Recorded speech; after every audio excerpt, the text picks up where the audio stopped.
My guest is Jocelyn Taylor, who is a professional organizer. Yes. Right. So tell me, what does a professional organizer do? So we go into people's houses or offices and we kind of organize, create systems for them to set up their home in a way that is as efficient as possible so that it's kind of easy to maintain, easy to keep tidy, and you deal with a little bit less of your clutter. Oh, okay. And what is the most common request that you get?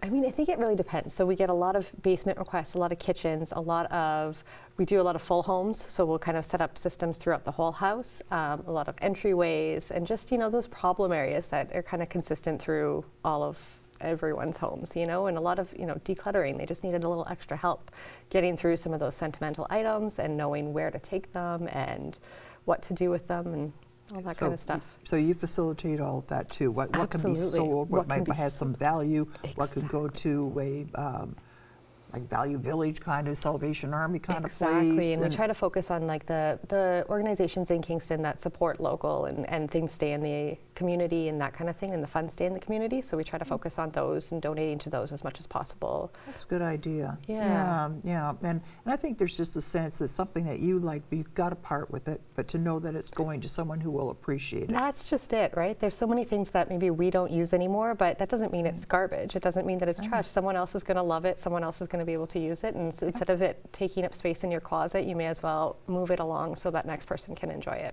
Must be a real shock with people to find out that this treasured china set that they've had for as 50, 60 years has no value. I know, isn't it? It can be so devastating for it.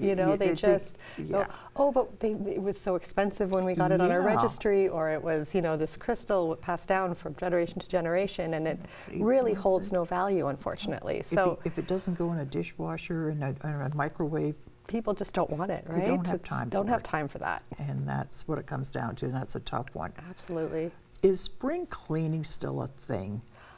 It so is. Because I always think that spring cleaning, it goes back to the days before vacuum cleaners, when you'd have to take up the carpets and put them on the clothesline and beat the whatever out of them with a big paddle to get the dust out of them that had collected all winter. Yeah. But people still do this. People still do it. I get a lot of calls around this time of the year, and it kind of, I think it's almost like when the days are longer and then you start to notice the little specks of dust around your house, and you kind of see the sunlight coming in and go, oh, those windows are dirty. Oh, this is, and the clutter kind of accumulates, and you kind of go, okay, we need to do something about this. And there's something about that warmer weather that just makes you want to refresh, and starting in your house is kind of a great place to. Maybe we're hardwired. I think it might be that, right? There's something about it though, because I found myself last week when it was nice out, I was like, oh, we got to get rid of some stuff. We got to do something. And it's like, wait a minute, calm down. Right. Yeah, that closet will wait. It really will wait. Exactly. Yeah.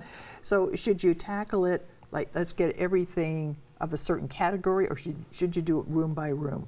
So I think it could be either. So it kind of depends on what you're looking at, right? So I always say, like, for your clothes, it might be good to get all of the clothes together. But then you'd have your accessories and your like winter coats and that kind of thing. So maybe that you tackle that with the entryway instead of bringing that all up to your bedroom and doing it all with your clothes, right? So it can be kind of, I'd say, a little bit of both. Sometimes it's good to do categories, and so if you have all your books, maybe get those all together and then declutter from there. But with clothes and things like that, it might be better to kind of categorize it by type of clothing. Something I read was, if you're doing a clothes closet, take everything out and then pick each thing up instead of just, because if you don't take them off the racks, you're tempted to, that's okay. But if you have them out of the closet, lying on your bed, for one thing, you better get it done because you're going to need it, right? A few hours you're going to be in that bed. Yeah. But you pick each thing up and you take a really good look at it. Absolutely.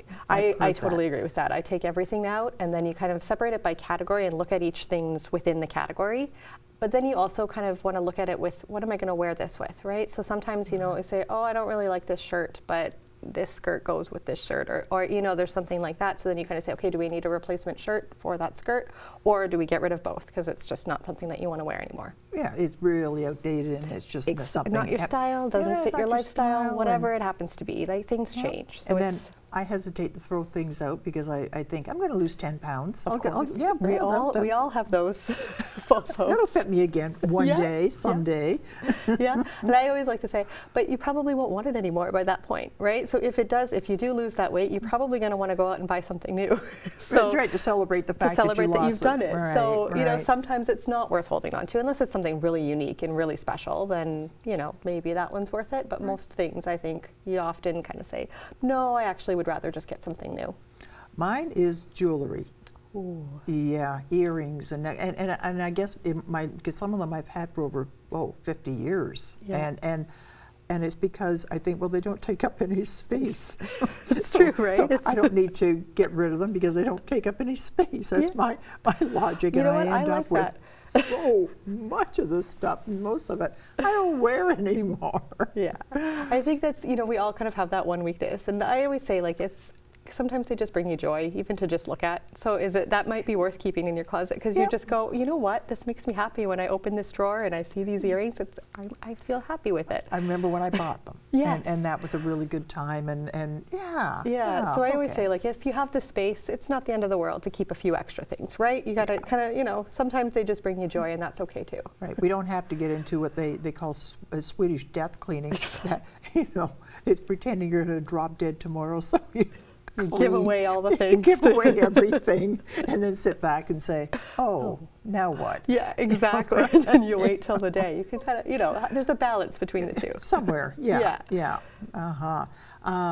So cleaning isn't cleaning, it's more like decluttering is really what it comes down to. I always say, like, it starts with decluttering, right? Because the less you have, the less you have to clean. So well, it's that's true. a good place to start with, like, you go into the decluttering, and then you, like, take a look at the systems you have in place, and you say, okay, is this the most efficient use of the space? Is this actually how we want to live, or are we just kind of creating clutter piles somewhere? And so you kind of look at what you have, and then what kind of storage opportunities you have, and if you can maybe make things a little bit more efficient for yourself.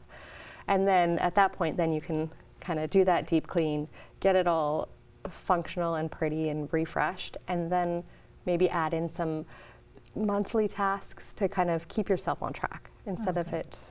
Yeah, so and that would mean what sort of monthly tasks would you work into the system? So I like to do, like, if you're not wearing something or you're not using something, maybe you go through and once a month or once every 3 months or 4 months, you kind of go through and get rid of things as you're going.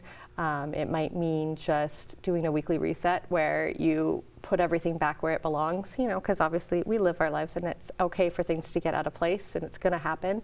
But taking that time to once a week reset and put everything back, then it just gives you that opportunity to have that fresh start again. Right. I recently finished a new bathroom, so this meant clearing out the cabinet in the other bathroom, and oh my goodness, I was in for some real surprises. It's surprising how much you can hold into those cabinets, hey? I think what it is, because when I moved, I couldn't find things, so we went out and bought more. So I had, I don't know how many bottles of Tylenol. Yeah.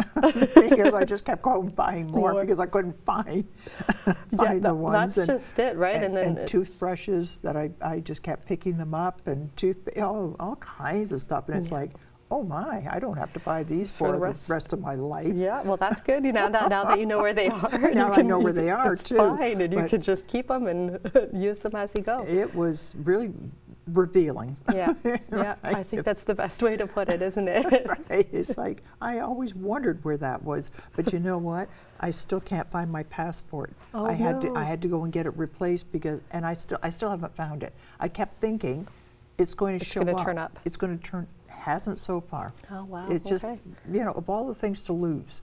Yeah. I know. Yeah. And here's a little tip: take a photocopy of the front page of and put it somewhere, because it will save you a lot of time and money. Oh, good. If you have that, because it was a real pain in the neck getting that thing replaced when I didn't have that front page photocopy. Okay, interesting. No, I didn't know that. That's good to know. Yeah. Oh dear. Well, if somebody's out there struggling with reorganizing and spring cleaning, how can they get a hold of you? Yeah, you can go to my website at popcloset.com, or you can give us a call at 343-333-6032. Super. Good ideas. Thanks so much for coming in. Thank you for having me. Okay.